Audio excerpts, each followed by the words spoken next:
Paz do Senhor, meus amados irmãos.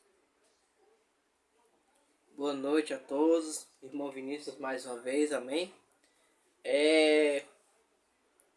Irmãos, no vídeo passado eu falei a respeito dos filósofos gregos, Sócrates e Platão, né? Sim, qual a necessidade de falar de Sócrates e Platão? Porque assim, existe hoje uma intelectualidade, né? Uma intelectualidade entre aspas, né?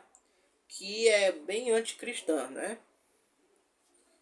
E essa intelectualidade, ela, ela tem dominado as universidades, né? Por quê? Porque durante muito tempo, né? Porque assim, de onde é que começou? Como é que começou essa história, né? Vamos entender.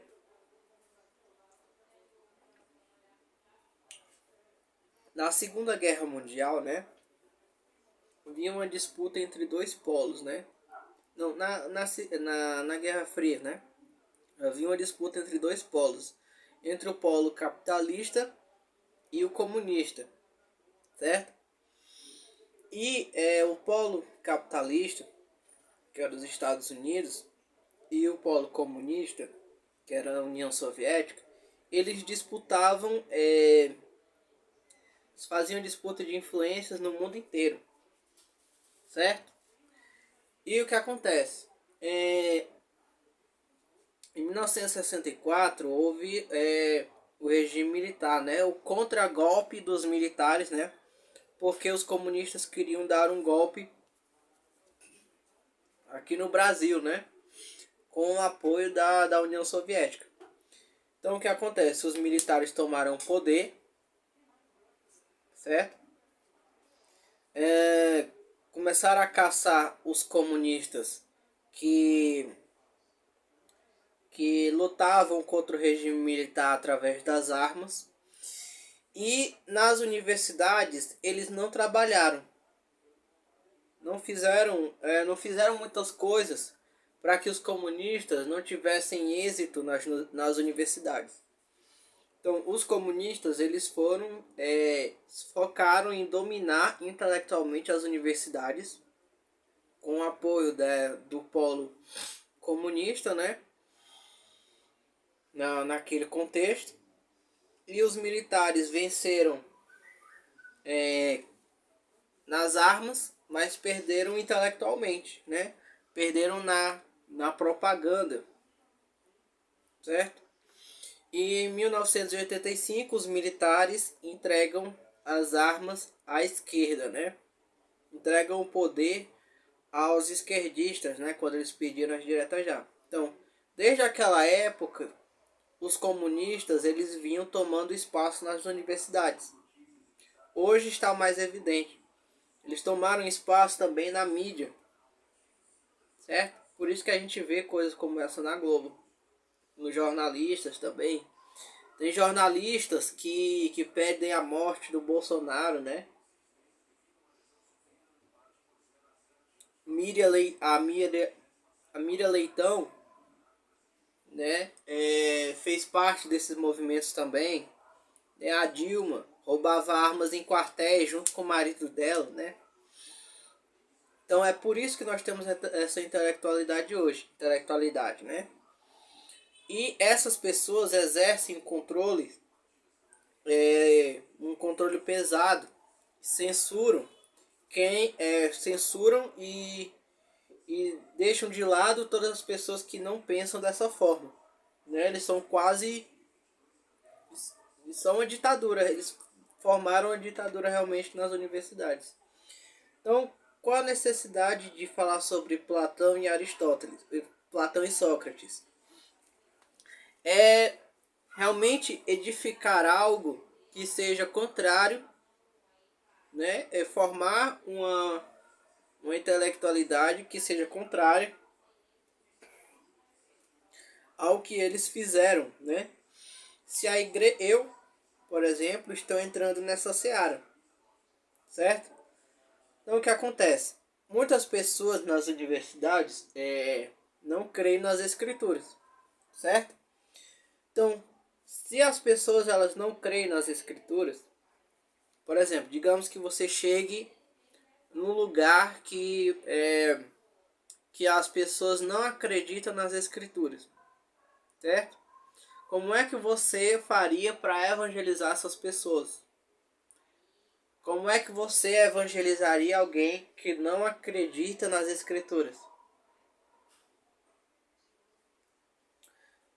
Então, para quem não acredita nas escrituras, a forma certa de evangelizar é através da intelectualidade, é através do poder do convencimento, na minha opinião, certo? Então, através da intelectualidade, nós podemos convencer as pessoas a seguir o caminho do evangelho. E o que existe de mais próximo nos filósofos antigos, né, do cristianismo, é Platão, Sócrates, Aristóteles e os filósofos cristãos, certo? Então, com a intelectualidade, nós podemos derrotar essa montanha de gente que, que se reuniu para convencer as pessoas daquilo que é errado. Para falar a verdade, a filosofia não tem absolutamente nada a ver com a vida com uma vida desregrada. Não tem nada a ver com a filosofia, não tem nada a ver com o que os universitários de hoje fazem, que é fumar maconha, né, viver no meio do sexo, viver esse estilo de vida se chama hedonismo. Então, a filosofia de verdade não tem nada a ver com isso, não tem nada a ver com o hedonismo. Platão, Sócrates e Aristóteles cultivavam as virtudes e não os vícios. Platão, Sócrates e Aristóteles condenariam qualquer tipo de vício humano. Qualquer vício. Então não tem como a filosofia ser favorável a que uma pessoa seja viciada em maconha.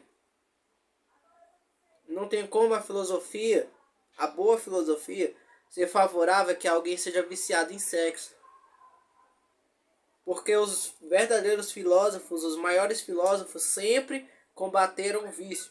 Então a boa filosofia tem que ser usada pelos cristãos para edificar alguma coisa contrária a eles, para que nós não sejamos contaminados com esse tipo de coisa, certo?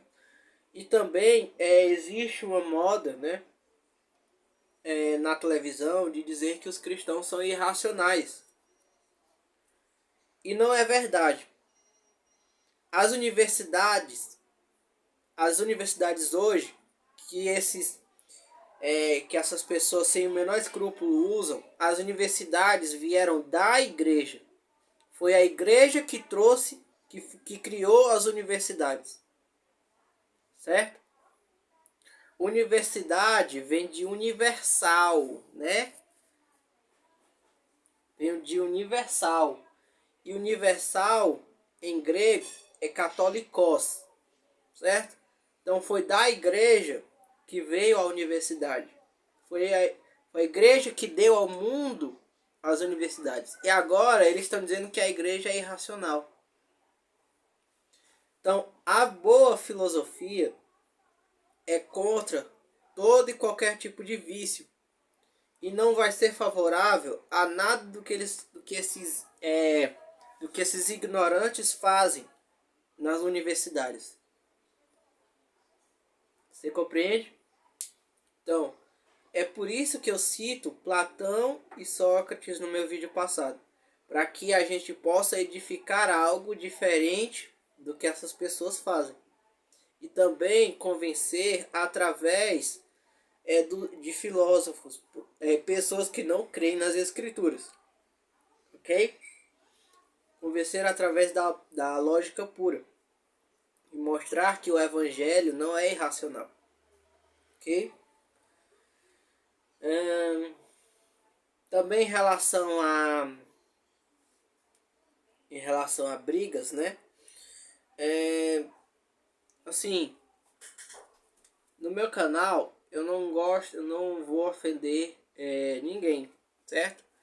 Mas às vezes eu posso acabar fazendo galhofa, né? E fazer galhofa não é exatamente errado. Existem dois tipos de galhofa, né? Existe aquela galhofa saudável das escrituras e existe aquela galhofa que destrói as pessoas, certo? Então, por exemplo, Elias, o profeta Elias, fez galhofa dos profetas de Baal. Ele falou assim, gritem mais alto.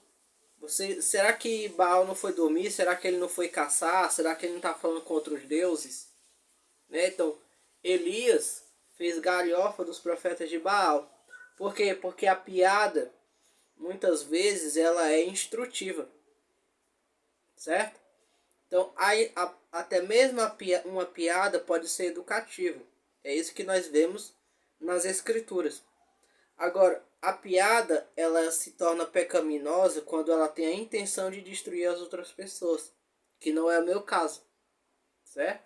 Então, fazer piada não é errado.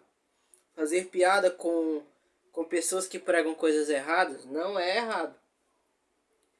Se torna errado quando a intenção é destruir a pessoa e não educar. Entende? Mas vamos continuar, certo? Então aqui a intenção não é pregar ódio a ninguém. Até porque isso seria pecado, né? Jesus disse, amem seus inimigos, certo? Desejar o mal a alguém, por mais que uma pessoa lhe faça mal de volta, é pecado. Então, no Antigo Testamento, nós vemos Davi falando do ódio aos seus inimigos, né? Nós vemos Deus falando que odeia o ímpio. Mas esse ódio que Davi e Deus dizem a respeito dos ímpios é um ódio perfeito. O que é esse ódio perfeito? O ódio perfeito é odiar aquilo que os inimigos fazem, mas não odiar as pessoas em si. Por isso que Jesus fala, ame seus inimigos, e Deus fala que odeia os ímpios. Certo? Porque o ódio a que Deus se refere no Antigo Testamento é um ódio perfeito, onde Deus odeia os atos das pessoas, mas ama as pessoas em si, ama o ser humano. Então nós não podemos odiar ninguém, nós não podemos desejar o mal de ninguém. Certo? Então aqui não se tem a intenção de odiar ninguém, de fazer com que você odeie alguém, que você deseje o mal, do Silas Malafaia ou do Rubens. A intenção aqui é construir algo diferente e contrário aos erros que essas pessoas propagam. Eu sou muito grato ao pastor Silas Malafaia, porque durante muito tempo eu ouvi as pregações dele. E fui crescendo. Eu, quando era criança, eu cresci ouvindo as pregações do Silas Malafaia na Band, que passava. Mas agora eu já cresci. E hoje eu discordo dele. Certo? Então, quando eu disser assim, o Silas Malafaia está errado, não entenda como se eu estivesse pregando ódio à pessoa dele. Porque isso seria algo pecaminoso. Se você odeia alguém, se você, a partir do momento em que você deseja o mal de alguém, você já pecou. Você já cometeu um pecado. Então, se você deseja o mal de alguém, vá orar, vá pedir perdão a Deus. Porque dos nossos inimigos nós só podemos amar. Os nossos inimigos nós só podemos amar. Nós podemos pedir justiça para o que eles fizeram. Mas nós não podemos desejar a destruição deles. Nós não podemos querer o mal deles. Nós temos que amar os nossos inimigos. Foi o que Jesus disse. Certo?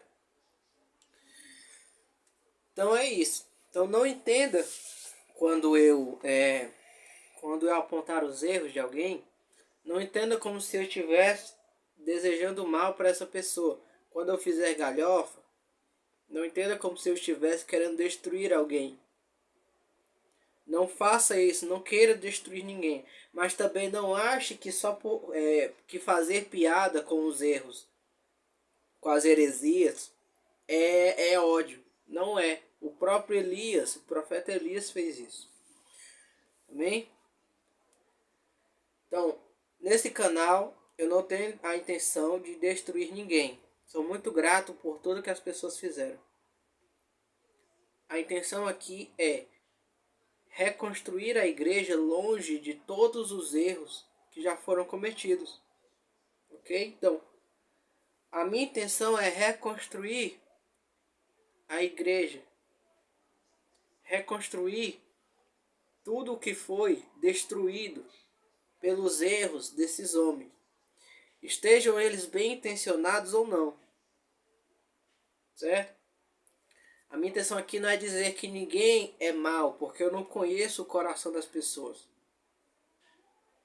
A intenção aqui é reconstruir a igreja a partir de coisas boas, de conhecimento, de bons livros, de autores através de uma profundidade do conhecimento da história da igreja, das escrituras. Certo? Então é isso.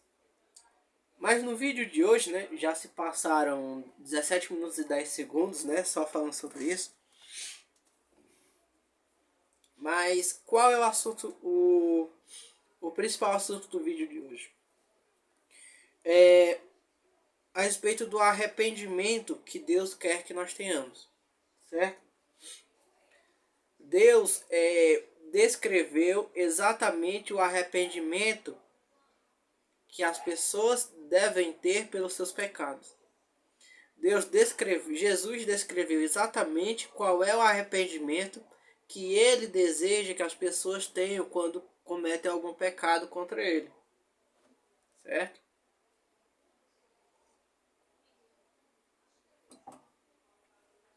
E hoje nós vamos fazer uma análise do arrependimento que Deus deseja. Certo? Então, abra sua Bíblia no livro de Lucas, capítulo 18. Lucas, capítulo 18, a partir do versículo 9. Né? O fariseu e o publicano.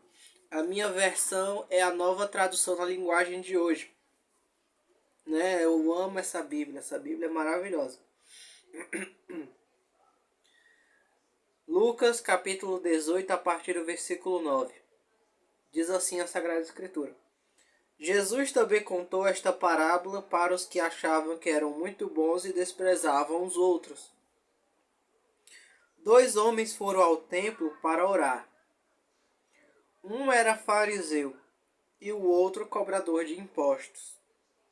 O fariseu ficou de pé e orou sozinho assim: Ó Deus, eu te agradeço porque não sou avarento, nem desonesto, nem imoral como as outras pessoas. Agradeço-te também porque não sou como este cobrador de impostos. Jejuo 2 vezes por semana e te dou a 10ª parte de tudo que ganho. Mas o cobrador de impostos ficou de longe e nem levantava o rosto para o céu. Batia no peito e dizia: Ó Deus, tem piedade de mim, pois sou pecador. E Jesus terminou dizendo: Eu afirmo a vocês que foi este homem, e não o outro, que voltou para casa em paz com Deus. Porque quem se engrandece será humilhado, e quem se humilha será engrandecido. Então vamos fazer a análise das 2 orações do fariseu e a oração do publicano, né? Do cobrador de impostos. Diz assim, né? O fariseu ficou de pé e orou sozinho assim: ó Deus, eu te agradeço porque não sou avarento, nem desonesto, nem imoral como as outras pessoas. Agradeço-te também porque não sou como este cobrador de impostos. Então, a primeira coisa que nós vemos a respeito do fariseu é que o fariseu orava de pé. Então, o fariseu se levantava para orar a Deus. Ele tinha uma atitude muito, né, sem temor nenhum, né? Ele já ficava em pé para orar. Ele orava de pé. Ele dizia: ó Deus, eu te agradeço porque eu não sou avarento, nem desonesto, nem imoral como as outras pessoas. Agradeço-te também porque não sou como este cobrador de impostos. Então, além de não contar de não confessar nenhum pecado seu, nem mesmo para Deus, o fariseu só fazia desprezar os outros. Então, além de não pedir perdão pelos seus pecados, o fariseu desprezava as outras pessoas. Orava de pé, não pedia perdão pelos seus pecados e ainda desprezava os outros. E ficava só contando as coisas boas que ele fazia para Deus. Jejuo 2 vezes por semana e te dou a 10ª parte de tudo que ganho.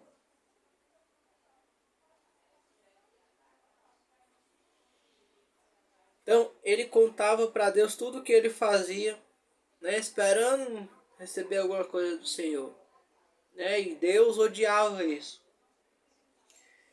certo? Então ele orava de pé, não confessava os seus pecados a Deus e só desprezava os outros e só ficava contando coisas boas dele para Deus.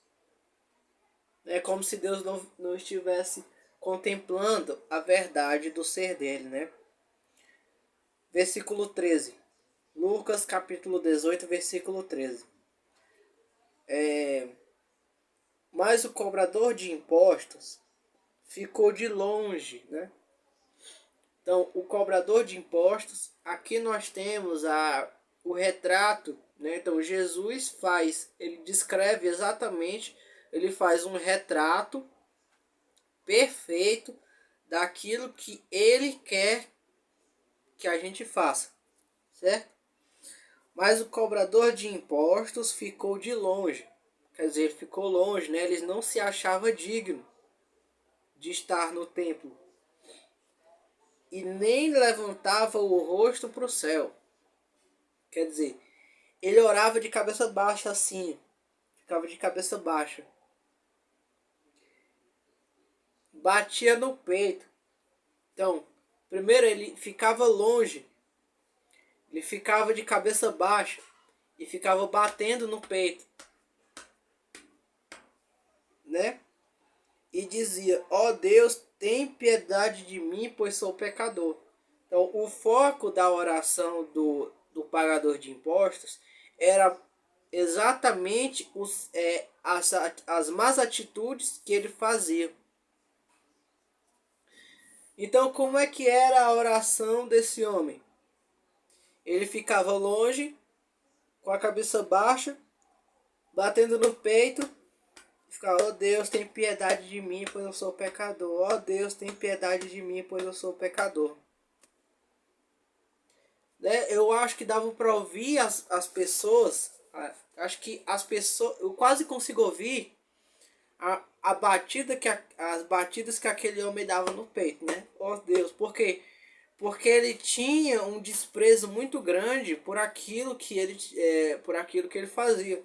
Por isso ele ficava se batendo, ele ficava batendo em si mesmo, né? Então, primeiro, nós não podemos nos achar dignos, né? Ficar longe, né? Que era isso que ele fazia.